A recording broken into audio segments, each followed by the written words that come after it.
पंडित जी से प्यार। मैं निशा अपनी पहली हिंदी स्टोरी सुना रही हूँ। मैं कानपुर में रहने वाली, मेरी उम्र 33 वर्ष है। मेरा विवाह एक मेडिकल सेल्स मैनेजर से हुआ है। मेरा एक बेटा 5 वर्ष का है जो अभी पहली क्लास में पढ़ रहा है। मैं एक अच्छे बिल्डर के फ्लैट वाली सोसाइटी में किराए पर रहती हूँ। मेरी सोसाइटी की अधिकांश औरतें गृहिणी हैं और अपने पतियों के ऑफिस जाने के बाद अपने घर का काम निपटा कर एक दूसरे के घर बैठकर गप्पे मारती हैं। लेकिन मैं इनसे कुछ हट कर हूँ। मैं पूजा पाठ में रुचि रखती हूँ, लेकिन कभी कभी पति के जाने के बाद कमरा बंद कर अपना लैपटॉप खोल कर एसआरके स्टोरी लवर की कहानियाँ भी पढ़ती हूँ। और कभी कभी जब टाइम नहीं मिल पाता है तब मैं मोबाइल में एसआरके स्टोरी लवर टाइप करके साइट खोल लेती हूँ और फिर स्टोरी पढ़ भी लेती हूँ और स्टोरी सुन भी लेती हूँ। मेरी सोसाइटी में नीलम से खूब पटती है। उसके पति भी एक प्राइवेट कंपनी में काम करते हैं जिन्हें बाहर टूर पर आना जाना पड़ता है। नीलम और मेरी इस सोसाइटी से बाहर की कई औरतें हैं। साथ ही हम एक महीने में किट्टी पार्टी कर लेते हैं। नीलम बहुत अच्छे घर की है और बहुत सुंदर है। पूजा पाठ में उसका खूब मन लगता है। प्रायः उसके घर पंडित आकर पूजा कराते हैं। वो सोसाइटी के बाहर भी अपने परिचितों के घर पूजा पाठ में जाती रहती है। मैं भी कभी कभी उसके साथ आती जाती हूँ। साड़ी में वो बहुत ही ज़्यादा खूबसूरत लगती है। इसके साथ ही वह बहुत बिंदास भी है। वो अपने अपने कपड़े बहुत ही सोच समझ के पहनती है। ये बोला जाए कि उसे ड्रेसिंग सेंस बहुत अच्छा है। 10-11 महीने पहले नीलम के घर एक पूजा का कार्यक्रम था। हम सभी लोग उसमें सम्मिलित होने गए थे। पंडित बहुत आकर्षक व्यक्तित्व का था। मैंने भी नारंगी रंग की सूती साड़ी पहनी थी। ब्लाउज भी गहरे गले का था। मैं पूजा के काम में सहयोग कर रही थी तो पंडित की नज़रें बार बार मेरे ब्लाउज के अंदर ही की दरार और कभी कभी मेरे पूरे शरीर को नाप रही थी। यद्यपि इससे पहले जब कोई गैर मर्द इस तरह देखता था तो मुझे बहुत बुरा लगता था, लेकिन पता नहीं क्यों उस दिन मुझे भी मज़ा आ रहा था। पंडित जी कभी कभी मुस्कुरा भी देते और कभी कभी कोई सामग्री मांगने के लिए मुझे बालिका कहकर संबोधित करते। एक आध बार फूल आदि देने में मेरा हाथ भी उनके हाथ से छू गया था, पर मैंने कोई रिएक्शन नहीं दिया। हाँ, कभी कभी मुस्कुरा ज़रूर देती थी। लगभग 2 बजे पूजा ख़त्म हो गई और सभी लोग अपने अपने घर चले गए। मैं भी अपने घर जाकर कपड़े चेंज करके सो गई। लगभग 4:30 बजे शाम को उठी, चाय पी और पति से बात करने के लिए मोबाइल खोजने लगी। कुछ देर बाद याद आया कि मोबाइल नीलम के घर ही छूट गया है। सलवार सूट पहना और नीलम के घर पहुंच गई। बाहर का दरवाज़ा खुला था, पर्दा लगा हुआ था। मैं अंदर गई तभी ड्राइंग रूम से जहाँ पूजा हो रही थी कुछ फुसफुसाहट की आवाज़ सुनकर मैं चुप हो गई। दरवाजे के पास जाकर खड़ी हो गई। कान लगाकर सुना तो नीलम कह रही थी, पंडित जी मैं आपसे प्यार करने लगी हूँ, क्या आप भी मुझसे प्यार करते हैं क्या? यह सुनकर मैंने कमरे में झांकने की कोशिश की, लेकिन ड्राइंग रूम का दरवाज़ा अंदर से बंद था। कमरे की खिड़की थोड़ी खुली हुई थी। झांक कर देखा तो दंग रह गई। पता नहीं पंडित कैसे मान गया। नीलम अभी भी वहीं बैठी ही थी। मैं डर के मारे कुछ ना कर सकी। इस रास लीला देखते हुए मैं अपना मोबाइल लेना भूल गई थी। मैंने बाहर आकर बैल बजाई तो थोड़ी देर में नीलम ने दरवाज़ा खोला और ड्राइंग रूम में ले गई। पंडित जी सोफे पर बैठे हुए थे। सब कुछ सामान्य दिख रहा था। ऐसा लग रहा था कि अभी कुछ देर पहले यहाँ कुछ हुआ ही ना हो। मैंने पंडित जी को प्रणाम किया तो उन्होंने प्रसन्न हो। मैं उनके सामने दूसरे सोफे पर बैठ गई। पंडित जी शांत भाव से बैठे हुए थे। मैंने नीलम को बताया कि मेरा मोबाइल छूट गया है तुम्हारा यहाँ। तो उसने कहा हाँ, मैंने कमरे में से मोबाइल लेके आती हूँ। तब पंडित ने मुझसे मेरा नाम पूछा। मैंने अपना नाम निशा बताया और ये भी बताया कि मैं भी इसी बिल्डिंग के पास के फ्लैट में रहती हूँ। तभी नीलम मोबाइल लेकर आ गई और कहा मैंने इसे रख लिया था और सोचा था कि अभी तुम्हें दे दूँगी, लेकिन पंडित जी को भोजन कराने और उनकी सेवा में ही व्यस्त हो गई थी। पंडित जी ने कहा नीलम बहुत सेवा करती है। मैंने सारी सेवा देखी थी तो मुस्कुरा कर कहा हाँ पंडित जी, नीलम बहुत अच्छी है। आप कभी मेरे यहाँ भी पूजन करा कर मुझे भी सेवा का अवसर दें। पंडित ने कहा अवश्य। पंडित जी को देखकर पता नहीं क्यों मुझे भी उससे देखकर मुझे पता नहीं क्यों हंसी आ रही थी, लेकिन कुछ कर नहीं सकती थी। तभी नीलम चाय बनाकर लाई। हम सब लोग चाय पी रहे थे। तभी मैंने पंडित जी से कहा, मैं रुद्राभिषेक कराना चाहती हूँ, लेकिन मेरे पति अपने काम के सिलसिले में बाहर आते जाते हैं।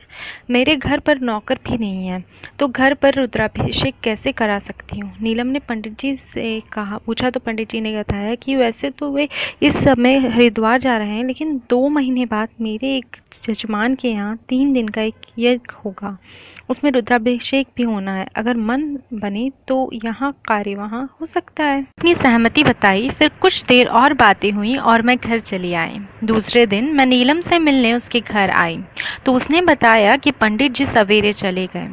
उसने बताया कि पंडित जी के आने से पूजा पाठ, खाना पीना और सेवा से बहुत काम बढ़ जाता है। मैं रात में 12 बजे तक जागी थी, एकदम थक गई हूँ। मैंने सहमति जताते हुए हंसते हुए कहा, कल जब मैं मोबाइल लेने आई थी तो तेरा दरवाज़ा बंद था। मैं अंदर आई तो नीलम एकदम से घबरा गई। उसके चेहरे पर हवाएं उड़ने लगी। अचानक वो एकदम से लिपट कर रोने लगी। मैंने भी उसे अपने बच्चे की तरह गले लगा लिया और मैंने उसे कहा कि कुछ नहीं हुआ, ये सब ठीक है। फिर जाके वो मानी। फिर चाय पीने के समय उसने बताया कि उसके पति पिछले 2 साल से नहीं मिले। इसी सब से बचने के लिए वह अपनी दोस्त के साथ हरिद्वार गई थी। वही पंडित जी से मुलाकात हुई। वहाँ पंडित जी ने अपने जाल में उलझा लिया था। तब से जब पंडित जी आते हैं, मैंने उसकी बात मान ली, क्योंकि वो तो मैंने खुद ही देखा था। हम थोड़ी देर ऐसे ही बातें करते रहे। थोड़ी देर बात करने के बाद हम लोगों बैठे बैठे यूं ही इधर उधर की बात करने लगे। फिर मैं अपने घर चली गई। धीरे धीरे महीने की तारीख गुजरती गई। एक दिन नीलम ने कहा, पंडित जी 3 दिन बाद आने वाले हैं, क्या तू रुद्राभिषेक कराना चाहती है? मैं तो यह सुनकर खुश हो गई। मैंने तुरंत हामी भर दी। मुझे लगा शायद नीलम ने मेरे विषय में कुछ कहा होगा, लेकिन नीलम ने बताया कि उसकी पंडित जी से कोई बात नहीं हुई थी, बल्कि पंडित जी ने उसे खुद याद किया है। तब मुझे लगा कि शायद पंडित खुद ही मुझे चौंकाने के फिराक में है। मैं मन ही मन खुश हो गई। नीलम ने बताया कि पंडित जी का कार्यक्रम उसके जजमान सिंह साहब के फार्म हाउस पर होना, जो शहर के बाहर 2-3 किलोमीटर दूर है और प्राय मैरिज लॉन की तरह बुक होता है। वहाँ एक बड़ा हॉल है और 4-5 कमरे हैं। एक दिन पहले नीलम ने बताया कि वह वहाँ गई थी, सिंह साहब की पत्नी से मिलकर आई है। 3 दिन पूजन होगा, इसमें सिंह साहब के परिवार के ही सदस्य रहेंगे। तीसरे दिन रात में प्रसाद वितरण के बाद रात्रि भोज होगा, जिसमें बहुत लोग होंगे। दूसरे दिन रुद्राभिषेक होगा। मैंने अपने पतिदेव को बताया कि मैं और नीलम उस पूजन कार्यक्रम में जाएंगे, तो उन्होंने हामी भर दी। पूजा के दिन मैंने गुलाबी रंग की साड़ी पहनी थी, जबकि नीलम ने हल्के नीले रंग की साड़ी पहनी थी। हम 2 गले से पतली सोने की चेन पहनी थी। कुल मिलाकर हम दोनों बहुत ही सुंदर लग रही थी। हम लोगों को अपने पति ने कार से छोड़ दिया और अपने ऑफिस चले गए। पूजा 9 बजे शुरू हुई। पंडित जी के साथ उनका एक सहयोगी पंडित और आया था। वो भी बहुत आकर्षक व्यक्तित्व का था। वहाँ पे और भी लोग खड़े थे। पूजा के बीच में ही हम लोगों की अच्छी जान पहचान हो गई। लगभग 1 बजे पूजा पूरी हुई तो सिंह साहब की मिसेस और उनकी बहन दूसरे कमरे में चली गई और बहू हम लोगों के साथ रुक गई। पूजा के बाद पंडित जी को खाना खिलाना था। वही फ्रेश होने के लिए अपने कमरे में चले गए और हम लोगों ने उनके भोजन की व्यवस्था के लिए चटाई बिछाई। दोनों पंडित आमने सामने बैठे। सिंह साहब की बहू थोड़ी दूर एक कुर्सी में बैठी थी। मैंने और नीलम ने खाना परोसना शुरू किया। पत्तल बिछाकर सब्जियां देते पंडित जी भोजन कर रहे थे। मेरी नज़र जब पंडित जी से मिलती थी, मैं मुस्कुरा देती थी। यही स्थिति दूसरे पंडित के साथ भी थी। वो भी नज़रों से हम दोनों को देख रहा था। थोड़ी देर बाद भोजन समाप्त होने पर दोनों पंडित अपने अपने कमरे में हाथ धोने चले गए। बाकी हॉल में एक और खाना खाने बैठ गए, जिन्हें वहीं के लोग खाना खिलाने लगे। पंडित मुँह धोकर बाथरूम से बाहर आए और हमने अपने तख्त पर बैठ गए। मैं और बहू सामने खड़ी थी। हमें देखकर उन्होंने हमें सामने सोफे पर बैठने को कहा। बहू को देखकर मुस्कुराते हुए बोले, तू बड़ी भाग्यवान है जो इस घर की बहू बनी। तेरे सास ससुर बहुत सम्मानित और सज्जन लोग हैं। पंडित ने उससे अच्छे दाम्पत्य जीवन के लिए नित्य प्रति सुबह स्नान आदि के बाद अपने सास ससुर का प्रणाम कर उनका आशीर्वाद लेने को कहा। बहू ने पूछा, पंडित जी आप क्या हाथ देखते हैं? तो पंडित जी ने मुस्कुरा कर कहा, अवश्य, किंतु मैं आराम से देखकर आपको बताऊंगा। थोड़ी देर और इधर उधर की बातें हुई। तभी एक नौकर ने आकर बहू को बताया कि उसे उसकी सास बुला रही है। मैं पंडित जी से अभी आई कहकर उसके साथ चली गई। उसकी सास ने बताया कि वह बाहर खाना नहीं खाती और बहू को घर चलने को कहा। मैंने बताया कि मेरे पति अभी थोड़ी देर में हम लोगों को लेने आएंगे, तो उन्होंने अपने कमरे में भोजन करके और पंडित जी का ख्याल रखने की हिदायत दी और बहू को साथ लेकर चली गई। मैं वापस पंडित जी के पास आ गई। मुझे देखकर पंडित जी मुस्कुराते हुए बोले, बालिके तुम तो बहुत समझदार हो और पूजा पाठ सेवा में बहुत मन लगता है ना। मैंने कहा, जी पंडित जी, सब आप लोगों का आशीर्वाद है। पंडित जी ने मुझसे कहा, तुम्हारा नाम तो निशा है ना। मैंने कहा, जी। पंडित जी ने कहा, तुम्हारा नाम निशा नहीं शशि होना चाहिए था। मैंने पूछा, क्यों पंडित जी? तो उन्होंने कहा, निशा मतलब रात होता है जो अंधेरों को बताता है, जबकि आप चांद से उजली हो। मैं मुस्कुराई तो उन्होंने कहा, तुम बहुत अच्छी हो। तभी नीलम भी आ गई। हम दूसरे कमरे में चले गए, खाना खाया और घर चले आए। मैंने अपने पति को बताया कि कल पंडित जी का रात का भोजन अपने यहाँ है, तो उन्होंने बताया, अरे मैं तो कल ऑफिस के काम से 3 दिन के लिए दिल्ली जा रहा हूँ। उन्होंने हवाई जहाज़ की टिकट दिखाई तो मैंने उन्हें कहा, अच्छा चलो ठीक है। दूसरे दिन हम दोनों फिर वहाँ गए। दिन में खूब अच्छे ढंग से रुद्राभिषेक हुआ, लेकिन आज हम पंडित जी को रात के भोजन की याद दिलाते हुए जल्दी घर आ गए। रात का खाना बनाने के बाद मैंने स्नान किया और मैरून कलर की साड़ी पहनकर खूब अच्छे तरीके से तैयार हो गई। ड्राइंग रूम में बेला की महक वाले रूम फ्रेशनर को छिड़का दिया।